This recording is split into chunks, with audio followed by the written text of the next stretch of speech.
नमस्कार दोस्तों, आप लोगों का स्वागत है Gautam Buddha inspired YouTube channel में।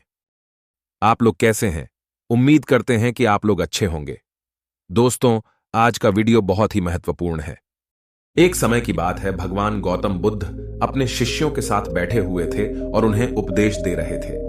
तब उन्होंने अपने शिष्यों से कहा, क्रोध इंसान का सबसे बड़ा दुश्मन है। क्रोध करने वाला व्यक्ति खुद को हानि पहुंचाता ही है, लेकिन दूसरों को भी हानि पहुंचाता है। वह प्रतिशोध की आग में जलता है और अपने जीवन को बर्बाद करता है। उनके उपदेश खत्म हो जाने के बाद उनके शिष्यों में से एक शिष्य खड़ा होता है और उसे बोलता है, तू एक ढोंगी है।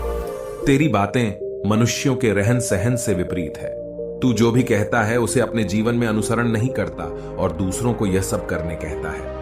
जब उसका वह शिष्य गौतम बुद्ध को उल्टी सीधी बातें कह रहा था, तब गौतम बुद्ध ने कोई प्रतिक्रिया नहीं दी और वे शांत बैठे थे। लेकिन ऐसे में वह व्यक्ति और भी ज्यादा गुस्सा हो गया और गुस्से में आकर उसने गौतम बुद्ध के मुंह पर थूक दिया। इसके बाद भी महात्मा गौतम बुद्ध को गुस्सा नहीं आया और वे शांत थे।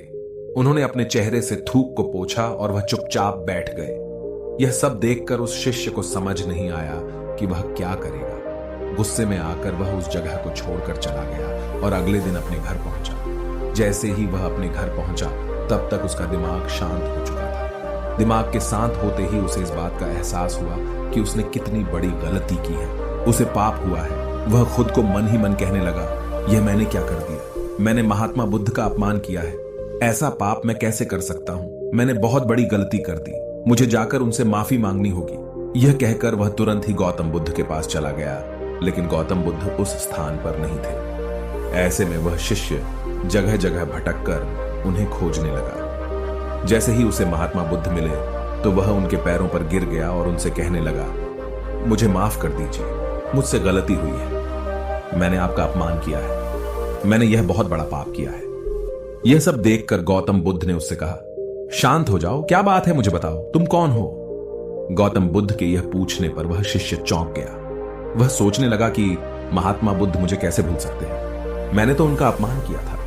यह सोचकर उसने महात्मा बुद्ध से पूछा, मैं वही शिष्य हूं जिससे कल आपका अपमान किया था और आप इतनी जल्दी मुझे भूल गए? महात्मा बुद्ध ने उस शिष्य से कहा, मैंने तो पहले ही वह स्थान छोड़ दिया है और तुम अभी तक वहीं खड़े हो। तुम्हें अपनी गलती का आभास हो गया है। तुम पश्चाताप कर चुके हो। अब तुम आज के दिन में जीने का निर्णय लो। यदि तुम बीते हुए कल की बातें याद करके परेशान रहोगे, तो तुम्हारा वर्तमान और भविष्य दोनों बिगड़ेंगे।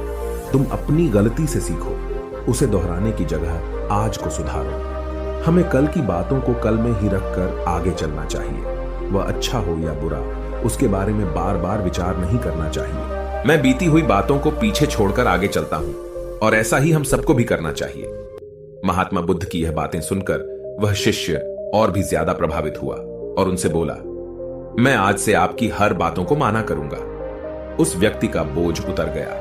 वह बुद्ध के चरणों में गिर पड़ा और उसने अपना क्रोध छोड़ दिया और क्षमा का संकल्प लिया। बुद्ध ने उसके सिर पर आशीर्वाद दिया। उस दिन से उस व्यक्ति में बदलाव आया और उसके जीवन में सत्य, प्रेम और करुणा की धारा बहने लगी। इस कहानी से हमें यह सीख मिलती है कि क्रोध करना इंसान के लिए सबसे खतरनाक है।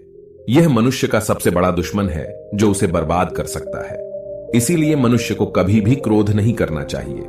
हमें यह भी सीख मिलती है कि बीती हुई बातों को हमें भूल कर आगे बढ़ना चाहिए। अगर कोई मनुष्य अपनी बीती हुई बातों पर ज्यादा ध्यान देता है, तो उसका ध्यान पूरी तरह से भूतकाल में लगा होता है और वह इंसान कभी भी आगे बढ़ने की ओर विचार नहीं कर पाता। इसीलिए हमेशा पुरानी बातों को छोड़कर आगे बढ़ने की सोचें। हम सब जानते हैं कि क्रोध हमारे जीवन में विपरीत परिणाम ला सकता है, इसीलिए इसे संयमित रखना आवश्यक है। और इसी बात को ध्यान में रखते हुए गौतम बुद्ध ने हमें अपने उपदेशों के माध्यम से एक महत्वपूर्ण संदेश दिया है। बुद्ध भगवान ने कहा है, क्रोध ऐसी आग है जिसमें क्रोध करने वाला दूसरों को जलाएगा तथा खुद भी जल जाएगा। यह बात हमें समझनी चाहिए कि क्रोध हमें नुकसान पहुंचाने के अलावा खुद को भी हानि पहुंचा सकता है। जब हम क्रोध में होते हैं, हम निरंतर तनाव में रहते हैं, मन अस्थिर होता है और हमारी निर्णय लेने की क्षमता प्रभावित हो जाती है। क्रोध हमारे रिश्तों को भी नुकसान पहुंचा सकता है। जब हम क्रोध में होते हैं, तो हम गुस्से में अपने पास वाले लोगों से बदले की भावना रखते हैं और उनसे अन्यायपूर्ण व्यवहार कर सकते हैं। यह हमारे परिवार, मित्र और समाज में दूसरों के साथ अच्छे रिश्ते बिगाड़ सकता है। इसीलिए हमें क्रोध को संयमित रखना आवश्यक है। बुद्ध भगवान ने हमें दिखाया है कि शांति और सुख का मार्ग क्रोध से होकर नहीं जाता है। वास्तविक शांति और सुख का मार्ग अंतर्मन की स्थिति के माध्यम से प्राप्त होता है। बुद्ध भगवान ने हमें यह भी सिखाया है कि हमें पश्चाताप करना चाहिए और गलतियों से सीखना चाहिए। जब हम पश्चाताप करते हैं तो हमारी अज्ञानता और दुष्कर्मों के प्रभाव से मुक्त होने का मार्ग खुलता है। हमें आत्म संयम का विकास करना चाहिए और क्रोध को संयमित रखने के लिए ध्यान और मेधा का विकास करना चाहिए। मेरी प्यारी साथियों, क्रोध हमारे जीवन के विपरीत परिणाम ला सकता है। हमें अपने आप को संयमित रखने की सामर्थ्य प्राप्त करनी चाहिए। हमें पश्चाताप करना और उससे सीखना चाहिए। हमें शांति और सुख की ओर बढ़ने के लाए और क्रोध को नियंत्रित करके अपने जीवन को सुखी और समृद्ध बनाने के लिए प्रयास करना चाहिए। गुस्सा करके हम अपने सामने होने वाली चीजों को सिर्फ एक तरह की नजर से देखते हैं और कई बार ऐसा व्यवहार हमें वो चीजों और नजरियों से दूर रखता है जो कठिनाइयों का सामना करने में सबसे जरूरी होते हैं। यदि आप ऐसी और मजेदार कहानियों और संदेशों को और सुनना चाहते हैं तो हमें सब्सक्राइब करें। नमो बुद्धाय। आपका स्वागत है इस चैनल में।